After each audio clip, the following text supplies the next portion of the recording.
Un garage de 100 millions d'euros, est-ce que c'est possible avec 10 voitures au hasard? On commence tout de suite avec McLaren. Je vais bien sûr prendre la McLaren F1 GTR. Je pense que c'est la plus chère de la gamme. En deuxième marque, on continue. Il nous faut du très lourd pour atteindre les 100 millions parce que c'est énorme. Lancia, je vais prendre une Lancia Stratos.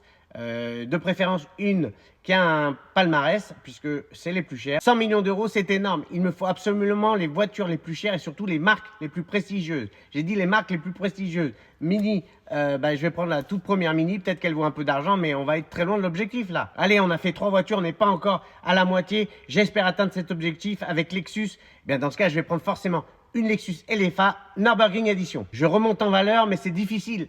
Il me faut du très lourd, sinon je ne vais pas y arriver. Avec Bentley, eh bien, Bentley, je vais prendre la Bentley 8. Donc, c'est une très ancienne Bentley qui vaut un peu d'argent. Ou même qu'elle s'appelait double 8, mais je ne me rappelle absolument pas. Enfin, je vous le mettrai en commentaire. Mansory, pour moi, le plus cher des Mansory, c'est forcément le Mansory Pugnator, donc le tricolore.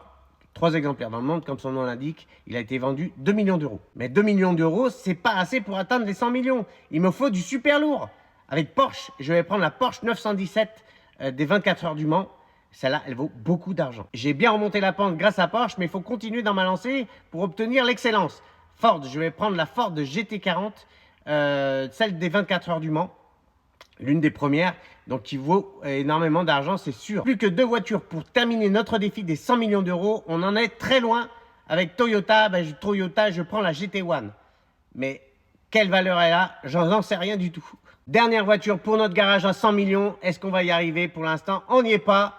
Avec Mercedes, eh bien si on y est, avec la SLR UNLO qui vaut 135 millions d'euros, record battu, défi terminé et réussi. À toi de me dire quel est le modèle le plus cher dans la marque qui apparaît maintenant.